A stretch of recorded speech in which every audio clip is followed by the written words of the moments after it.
А ў нашу студыю завітаў галоўны дарадца Святлана Ціханаўская, Франак Вячорка. Франак, вітаю цябе. Добрый вечер. Яшчэ трошкі працягнем гэтую тэму так званага ўсебеларускага народнага сходу. На тваю думку, ці гэта штосьці ўвогуле мяняе ў сістэме Лукашэнкі, ці гэта ўсё так больш, нейкія там змены, якія не даюць нейкага вялікага эфекту? Не, вялікага эфекту для Беларусі няма, але для Лукашэнкі вельмі важна адчуць падтрымку вось ягонага электарату, чынавенства, бліжэйшае атачэння. Ну і важна паказаць сваім сілавікам, што ёсць яшчэ там палітычны лідар. Ну і вярнуць сабе нейкую легітымнасць, таму што ён спачатку згубіў яе ў 20-м годзе, а потым у 22-м годзе стаўшы прыспешнікам Пуціна. Але для нас нічого не мяняе. Гэта другая шапка, якую ён сёння на сябе надзеў, гэта кіраўніка ўсебеларускага сходу. Яна таксама паказвае пра ягоную няўпэўненасць, што да наступнага году, што да прызнання ягонага там лідарства. Ён бачыць, што пасля расійскіх выбараў Пуціна перасталі называць прэзідэнтам, но ён баіцца падобнага лёсу. Меркаваннем, навошта Лукашэнку патрэбны новы фармат дзейнасці і пашырэнне паўнамоцтваў так званага ўсебеларускага народнага сходу падзяліўся доктар палітычных навук, дырэктар інстытуту палітычная сфера Андрэй Казакевіч. Давай вось на момант яго паслухаем, потым вернемся да абмеркавання. Гэта відавочна быў адказ на падзеі 20-го года.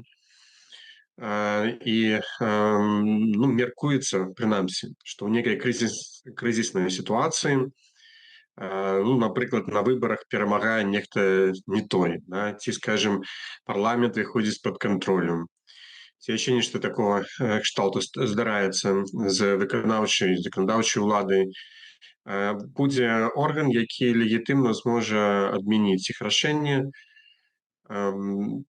ці адмяніць вынікі выбараў і такім чынам вырашыць палітычны крызіс. Думаю, ідэя была менавіта ў гэтым. Ну вось спадар Андрэй гаворыць, што гэта пэўны адказ на падзеі 2020 года, але разам з тым я ўжо задаваў гэтае пытанне Паўлу Латушку, табе задам. На твою думку, ці ўвогуле для людзей сістэмы, для лукашэнкаўцаў прывабная гэтая ўся мадэль? Няўжо яны не бачаць, што яна вядзе ў нікуды, няма ніякой перспектывы? Ну, яны ўпісаліся ўжо за Лукашэнку, тыя, хто маглі выйсці з сістэмы, яны гэта зрабілі там у 20-21 годзе, а гэтыя ўжо проста плывуць па цячэнні. Але я думаю, што як толькі зменіцца статус-кво, напрыклад, Украіна пачне перамагаць, альбо лукашэнкаўская эканоміка пачне валіцца, усе гэтыя людзі, як флюгеры, пачнуць разварочвацца і глядзець, куды дзьме вецер. Памятаеце, у 20-м годзе, як чыноўнікі там назіралі, як мы глядзелі на Румаса, на Макея тады яшчэ жывога, як яны зрэагуюць. Яны сапраўды вагаліся. Тое самае з гэтымі людзьмі. Зараз яны дружна сядзяць шчыльнымі радамі на этом под постером «Время выбрало нас», а потым яны будуць першымі, хто Лукашэнку здадуць і аб'явяць здраднікам радзімы. Але для таго, каб яны гэта зрабілі, павінен быць таксама нейкі цэнтр. Вось калі разбіраем падзеі 20-го года, многія тыя, хто нават сышоў з тады сістэмы, гавораць аб тым, што, маўляў, яны не адчувалі, што ёсць нейкі іншы цэнтр, так, куды можна звярнуцца. Ці можна сказаць, што цяпер ён ёсць? Я думаю, што цяпер тое, што робяць дэмакратычныя сілы, гэта працэс менавіта стварэння такога цэнтру. Ён стане моцным толькі тады, калі з'явіцца вакно магчымасцяў. Але для гэта вось гэтая інстытуцыялізацыя дэмакратычных сілаў, там 3 структуры, каардынацыйная рада, кабінет, офіс Ціханаўскай, плюс фармалізацыя адносінаў такія важныя.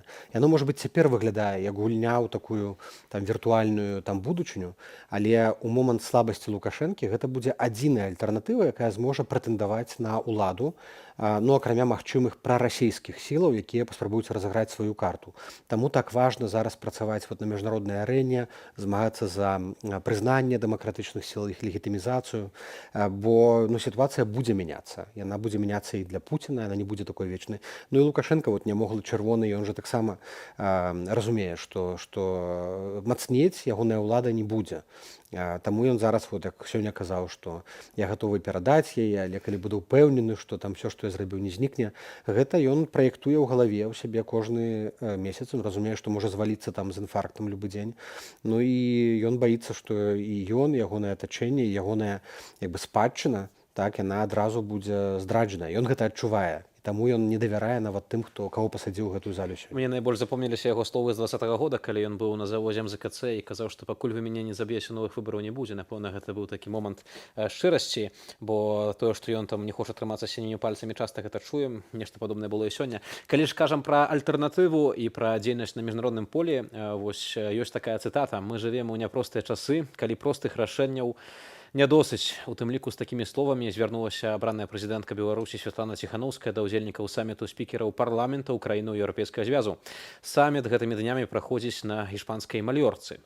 Святлана Ціханаўская падкрэсліла тэзіс, што беларусы не жадаюць быць часткай так званага рускага міра. Яна заклікала парламенты краінаў еўразвязу больш выразна дэманстраваць сваю пазіцыю наконт Лукашэнкі ды Пуціна, якія фактычна з'яўляюцца злачынцамі.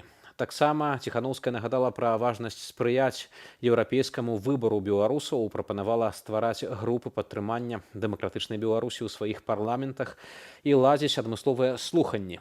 На наступным тыдні Святлана Ціханаўская падпіша мемарандум аб супрацы з еўрапейскім парламентам. На міжнародных пляцоўках беларуская тэма гучыць перыядычна. Толькі за апошні месяц Святлана Ціханаўская пабывала з працоўнымі візітамі ў Італіі, Канадзе, Грэцыі, Кіпры, Францыі і Чэхіі.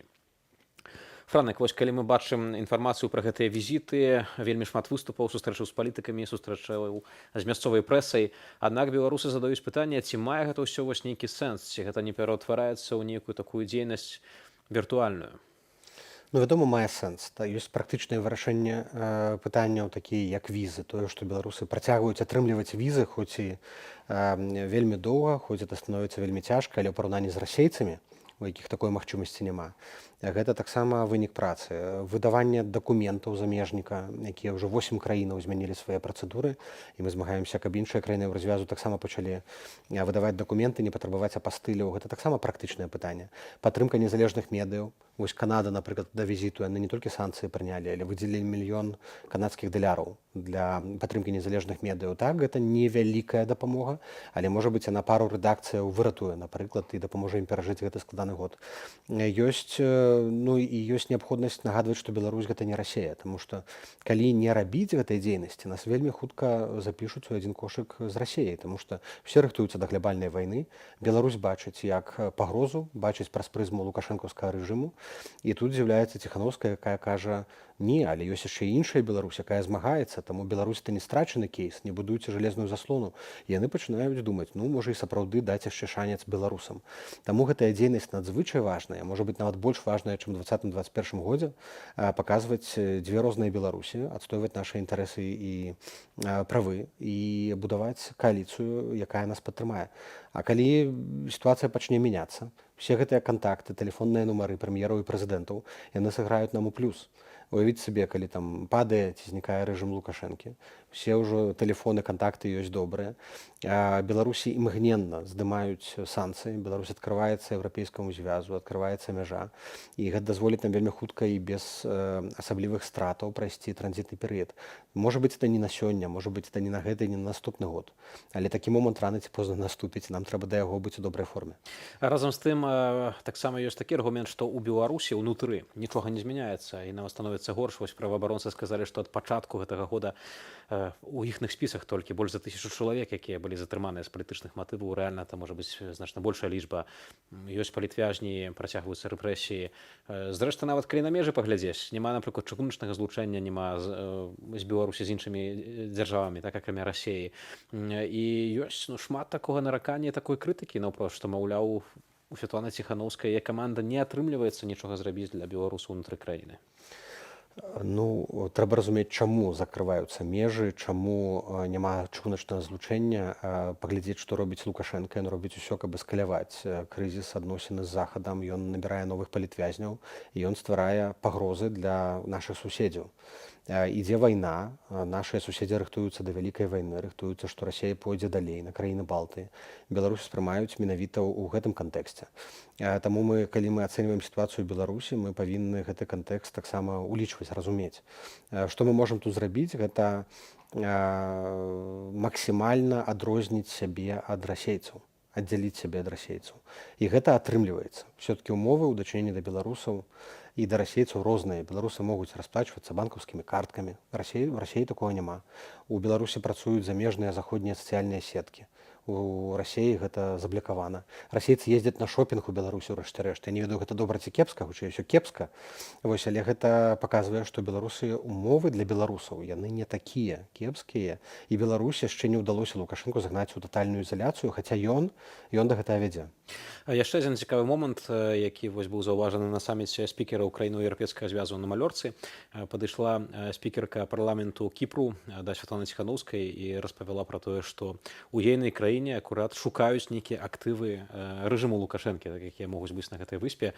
На твою думку, наколькі гэта можа быць сапраўды балючы ўдар, ці ўсё ж такі пасля 2020 года лукашэнкаўцы пазабіралі свае актывы з заходніх дзяржаваў і перавялі кудысьці ў іншыя афшоры? Кіпр заўжды быў такой афшорнай зонай для лукашэнкаўскага рэжыму і пуцінска. Але за апошнія 2 гады Кіпр правёў вялікую рэформу, памяняўся ўрад. Яны змагаюцца з расійскімі арганізацыямі, кампаніямі, якія там. Але, напрыклад, у Беларусі працягваюць працаваць да 400, калі не памыляюся, кампаніяў з кіпрскім капіталам. Гэта ў тым ліку тыя грамадзяне, блізкія да Лукашэнкі, якія праз Кіпр спрабуюць проста весці фінансавыя аперацыі, выводзіць грошы. Безумоўна, сярод іх могуць быць і сумленныя бізнесы, але вялікая частка это тыя, хто менавіта ўдзельнічаюць у абыходзе санкцыяў. І гэты візіт на Кіпр, які адбыўся, які цяжка было сабе ўявіць 3 гады таму назад, ён проста дапамагае нам закрываць гэту... Цяжка уявіць пра сувязі, якія былі з рэжымам? Кіпр меў сувязі, Кіпр займаў такую нейтральную пазіцыю. Памятаеце, яшчэ Кіпр санкцыі не хацеў уводзіць, блакаваў у 2020 годзе санкцыі на ўзроўні развязу. Гэта адзіная краіна, праз якую санкцыі не маглі прыняць некалькі месяцаў. Зараз зусім іншы Кіпр. І гэты візіт, сустрэча з прэзідэнтам, з міністркай, са спікеркай, яна паказала, што Кіпр іншы. Там працуе Джулі Фішер, амбасадарка былая у Беларусі, якая працавала, не даехала да Беларусі. І яны зараз з кіпрскімі ўладамі актыўна працуюць па выяўленні гэтых агентаў рэжыму. Таму добры прагрэс. Трэба пазбаўляць рэжым прасторы, грошай, фінансавання, закрываць лазейкі, але пры гэтым не забываць дапамагаць простым беларусам. Франак, дзякуй вялікі за тое, што завітаў сёння ў студыю Белсат. Госцем студыі Белсат быў Франак Вячорка, галоўны дарадца Святланы Ціханаўскай.